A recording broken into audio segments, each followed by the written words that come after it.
One of the assistants from the Michigan hockey team, and joining us this morning, Michigan assistant hockey coach Billy Powers. Billy, good morning. Good morning, Sam. Yeah, great that you could join us as always. It's been kind of a hockey day. Earlier this morning, we spoke to Mark Miller, and he was really, really great, kind of looking back over the week that was for you guys, Coach, which started off on not the note that you wanted, and it's kind of like what you mentioned before, the slow start, and this was another one of those.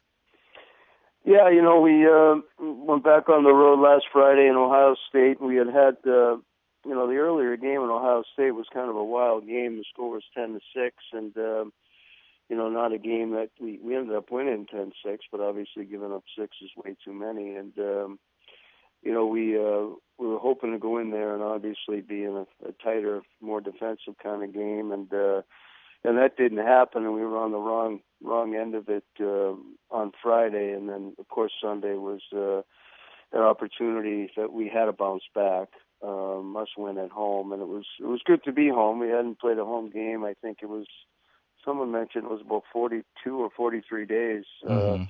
So it's been a while, for the fans and everyone our players to get a game in Yost, and we came out and took care of business on Sunday afternoon, and now we move on and look forward to the rest of the regular season challenges. Yeah, so I was curious, Billy, and this is one of the things we talked to Mark about. Do you think there was kind of maybe a hangover effect from the weekend prior? Well, I don't know if it would be, it'd be a hangover. I think that the standings it's pretty obvious every day. You look at the standings in our locker room; they're very prominent as you walk in. This is a dogfight of a league here. It's going to probably come down to the last weekend, and we're in a good spot, and we're in a good spot prior to that Friday game, and every game is so important. You would hope that those kind of games, whatever you want to call them, trap type games or whatever, that they wouldn't show up at this time of year.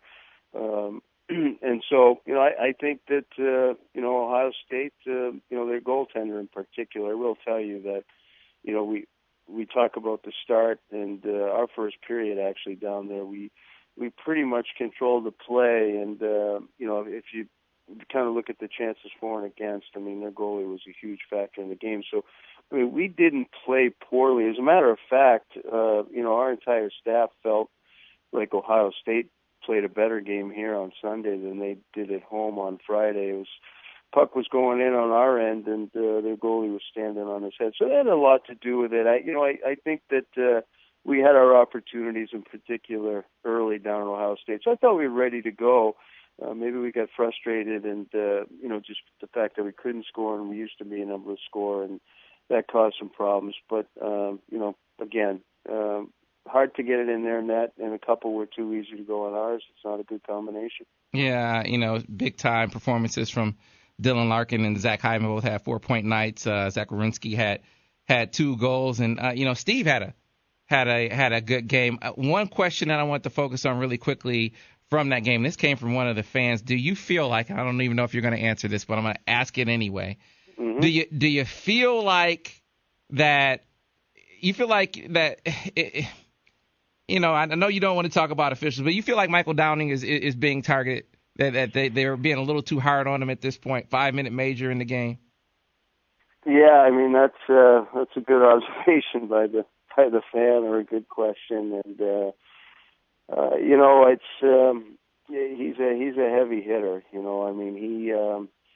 He's pretty much, you'd call him a little bit old school at his timing and his ability to step up and recognize, those opportunities to make a statement physically. And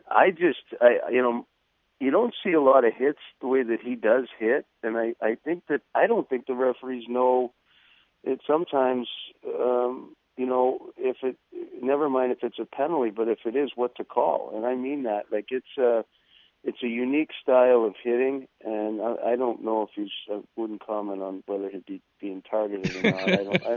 I just don't think that would be the case. But I will tell you that, it's frustrating for, both the players and coaches that, you'd like to figure out kind of consistency as far as what a penalty is and what a penalty isn't, and a player learns kind of what they can and can't do. So there's no question that Michael's situation now is not good for our club, because I think from here on in any game misconduct is an automatic game, just like we're going to miss him tonight, obviously. So we'll probably have to ask him to maybe be more wary of that, and obviously we just can't afford to not have him on the ice or in a game. He is he's a rock back there. He's a heck of a young defenseman. So we'll have to deal with it tonight, and then hopefully we won't be. Coach, if you're 6'2", 6'3", and you hit a guy 5'10", I mean, it kind of reminds me back in 06, and Ira will remember this. You remember when Sean Crable... I knew where you were going with it, Yeah, where Sean Crable lowers the boom on Troy Smith. Troy Smith was 5'10", and the guy 6'5". It's going to look like a headshot, but he's just hitting a guy that's smaller than him. Sounds like you guys are kind of talking about something that's common sense, right? It just would seem that way. That way, Coach. But yeah, well, that's I like where you're going with that stuff. All right, let's get back to on the ice and talking about the next opponent. Obviously, big time. Every game is big time from here on out as you take on Wisconsin. First, tonight, 7:35, and then tomorrow, 4 o'clock. Fans want to remind you, 4 o'clock, so don't show up at 7 because people will be leaving the game. 4 o'clock tomorrow. But tell us about Wisconsin, Coach. Yeah, a real young team this year. They got young fast, and it's obviously shown up in the standings, in particular the first half of the year.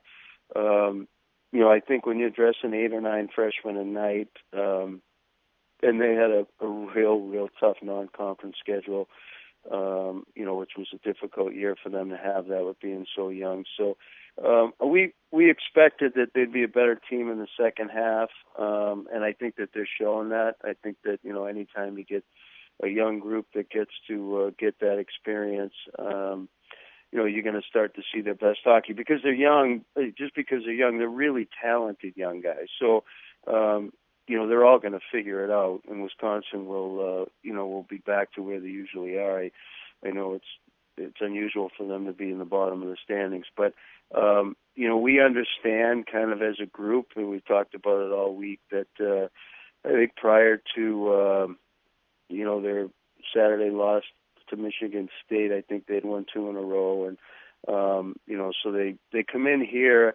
I wouldn't say they're rolling, but they're much improved. And the one thing about it too is they had have a goaltender that come in this year. He was an all-team selection a year ago, a senior now, who is considered a big-time goaltender. And so, can he steal a game for that team? Yeah, he's stolen a few already this year. So, you're facing a team that has experience in net and a guy that's used to winning. And you get some young kids now that are feeling a little bit older as far as experience. And, so we completely understand, what we'll be up against and what we have to do as far as having the success we want. But just because, Wisconsin is where they are in the standings, that means absolutely nothing right now, especially at this time of year. Mm-hmm. Well, Billy, as always, man, we really appreciate you taking the time out with us this morning. Good luck this weekend. And again, folks, remember the game tomorrow, 4 o'clock. Don't forget 4 o'clock. Don't show up 7 because you'll be disappointed. So thanks a lot, Billy, and we'll talk to you guys next week. Yeah, thanks again, Sam. All right, that was Billy Powers.